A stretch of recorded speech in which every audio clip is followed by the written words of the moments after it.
Hello everyone.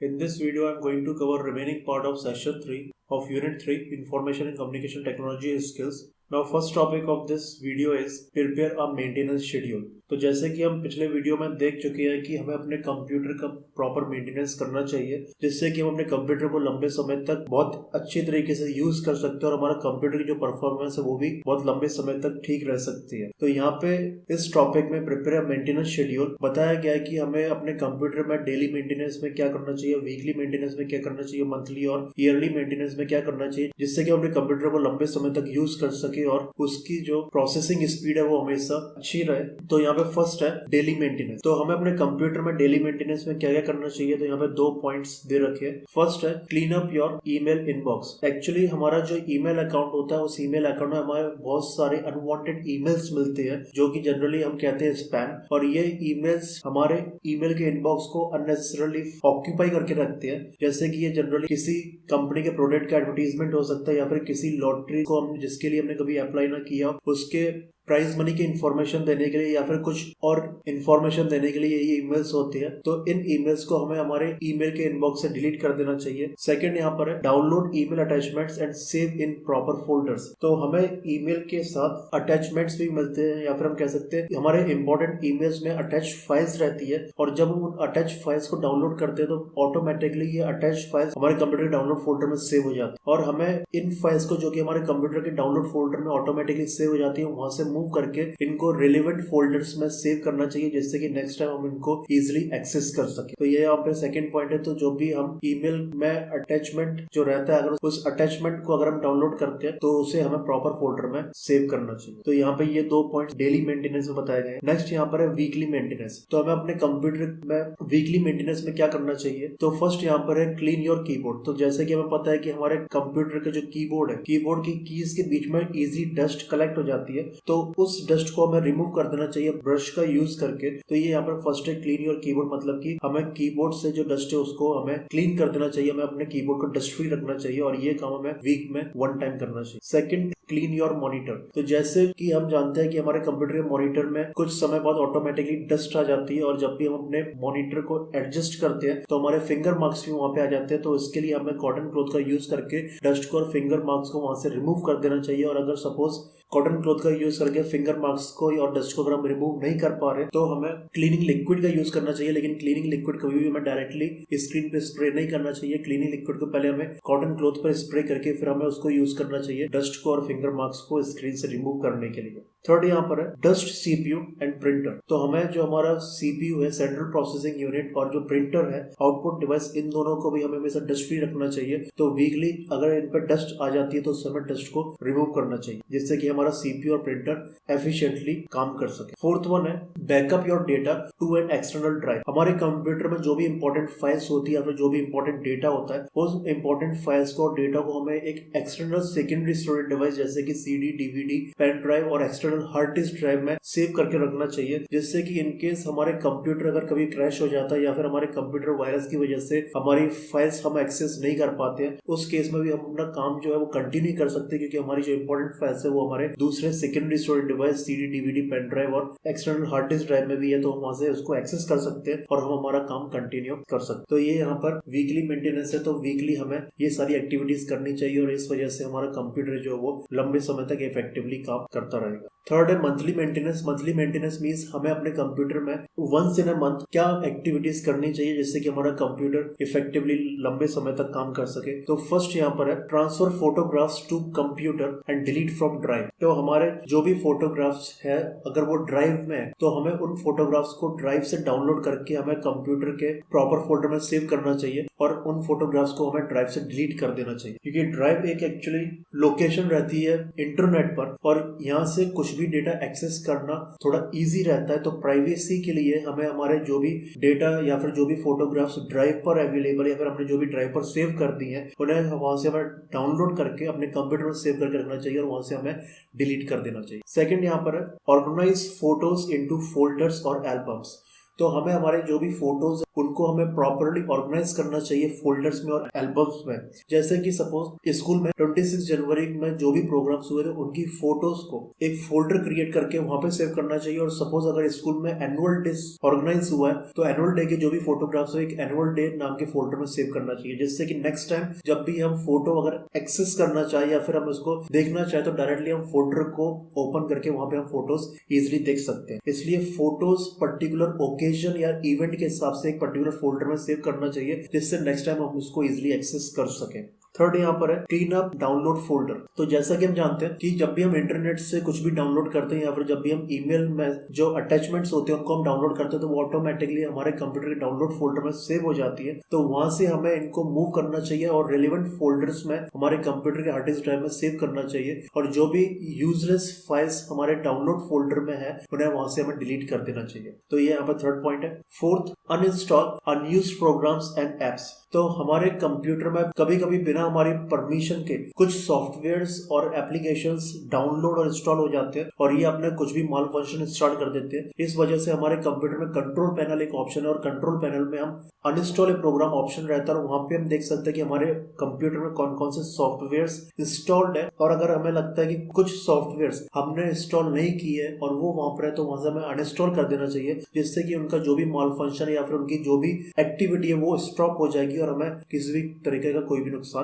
नहीं होगा। Fifth यहाँ पर है रन डिस्क क्लीनर सॉफ्टवेयर। तो डिस्क क्लीनर सॉफ्टवेयर एक वो सॉफ्टवेयर है जो कि हमारे कंप्यूटर में चेक करता है फाइल्स को जो कि हमने बहुत टाइम से एक्सेस नहीं किए, जिन्हें हमने बहुत टाइम से ओपन नहीं किया है, और इन फाइल्स को डिस्क क्लीनर सॉफ्टवेयर कंसीडर करता है यूजलेस फाइल की तरह और हमारे कंप्यूटर के हार्ड डिस्क ड्राइव से इन फाइल्स को डिलीट कर देता है। इस वजह से हमारे कंप्यूटर के हार्ड डिस्क ड्राइव में फ्री स्पेस आ जाता है और हमारा जो भी इंपॉर्टेंट डेटा है नेक्स्ट टाइम वो हम इजिली सेव कर सकते हैं। इसलिए हमें मंथली डिस्क क्लीनर सॉफ्टवेयर को रन करना चाहिए, जिससे कि जो भी हमारे कंप्यूटर में यूजलेस फाइल है जो या फिर वो फाइल जो कि हमने बहुत समय से यूज नहीं की है या फिर ओपन नहीं किया वो ऑटोमेटिकली ये सॉफ्टवेयर से डिलीट हो जाएंगे। सिक्स्थ है यहाँ पर run full system virus scan. Actually virus वो प्रोग्राम्स होते हैं जो हमारे कंप्यूटर में बिना हमारी परमिशन के पहले एंटर होते हैं और उसके बाद हमारे कंप्यूटर की हार्ड डिस्क ड्राइव या फिर रैंडम एक्सेस मेमोरी के स्पेस को ऑक्यूपाई कर लेते हैं और इस वजह से हमारे कंप्यूटर में इंपॉर्टेंट डेटा या फाइल्स के लिए प्रॉपर स्पेस नहीं रहता और हम अपने कंप्यूटर में प्रॉपरली काम नहीं कर पाते। कभी कभी वायरस जो होते हैं वो हमारे कंप्यूटर के इंपॉर्टेंट फाइल्स को या डेटा को डैमेज भी कर देते हैं और इस वजह से हम अपनी इंपॉर्टेंट फाइल्स और डेटा को एक्सेस नहीं कर पाते। इसके लिए हम अपने कंप्यूटर में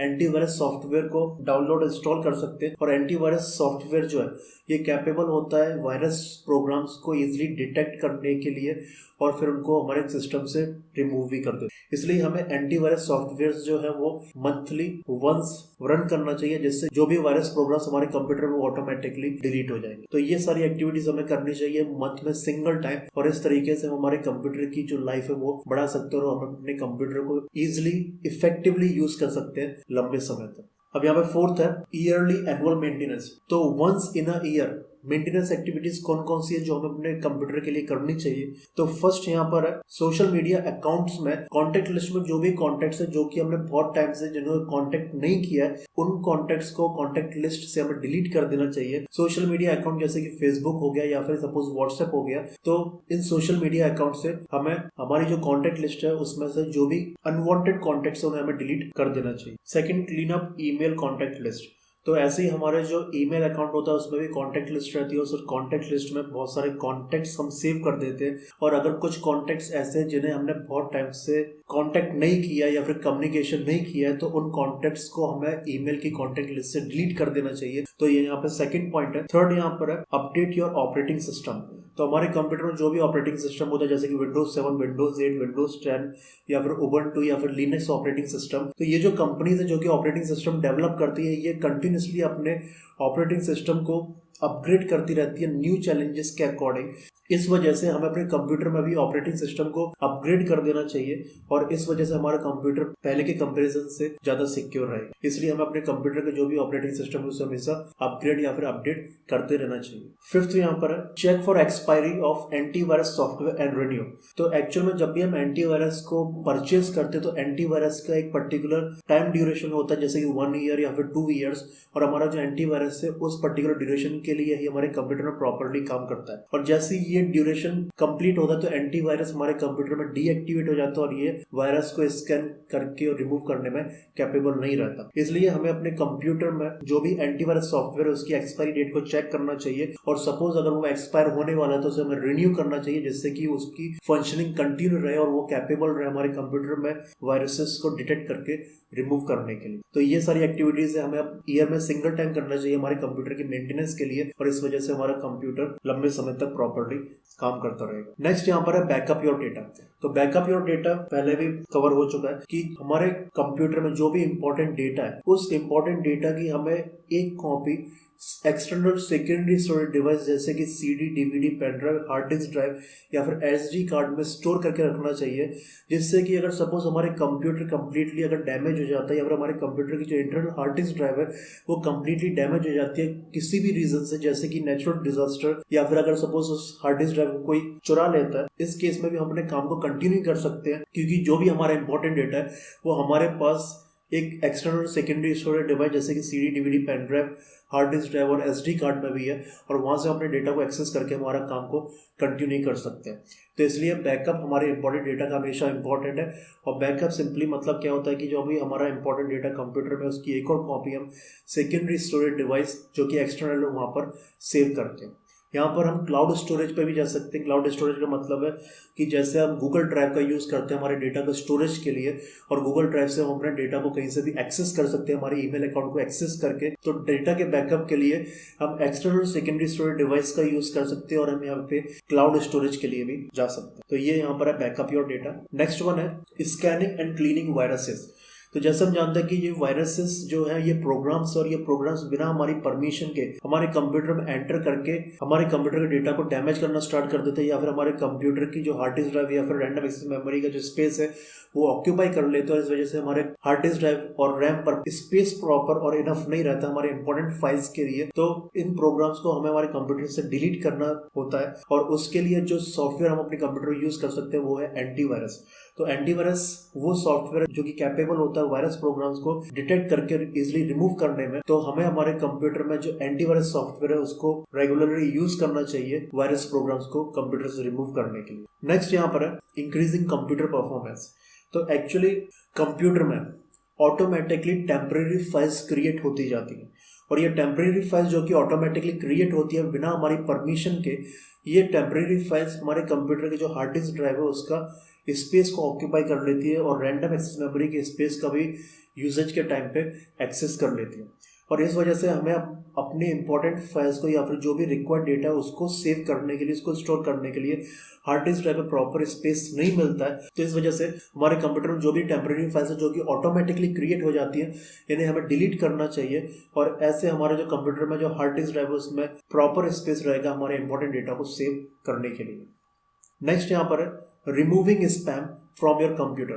तो स्पैम क्या है? सिंपली ये अनवांटेड ईमेल्स है जो कि हमें मिलते रहते हैं, जैसे कि किसी कंपनी के न्यूली लॉन्च प्रोडक्ट की एडवर्टीजमेंट का, या फिर किसी लॉटरी प्राइज की इन्फॉर्मेशन देने के लिए जिसके लिए कभी हमने अप्लाई किया ही नहीं होता है।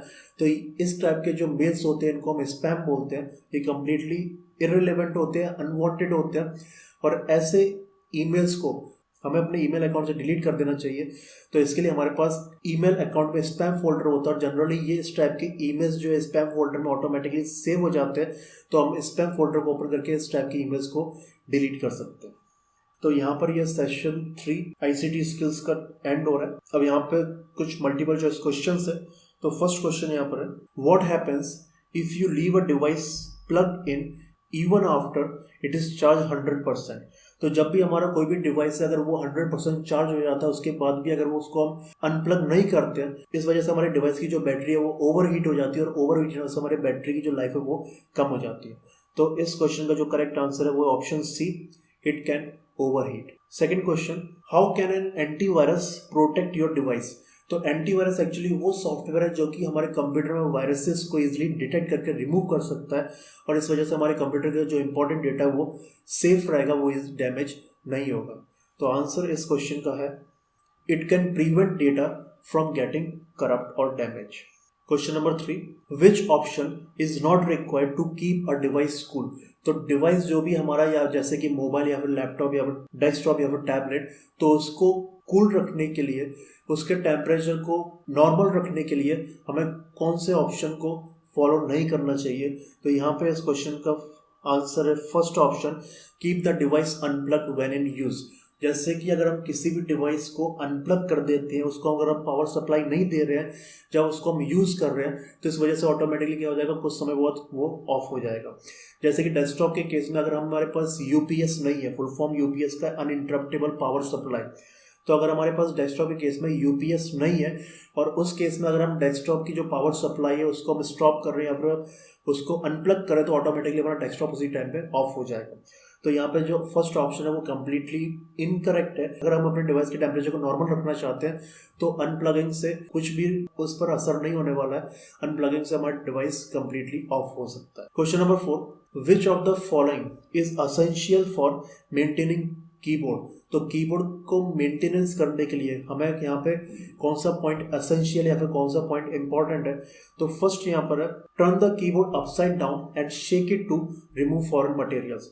तो फर्स्ट पॉइंट पे क्या बोला है कि हमारा जो कीबोर्ड है उसको हम उल्टा कर सकते हैं, और उल्टा करने के बाद अगर हम उसको शेक करेंगे तो क्या होगा, जो भी डस्ट पार्टिकल्स है या फिर जो भी पार्टिकल्स है वो नीचे गिर जाएंगे और इस तरीके से हमारा कीबोर्ड साफ हो जाएगा। तो यहाँ पे फर्स्ट पॉइंट करेक्ट है।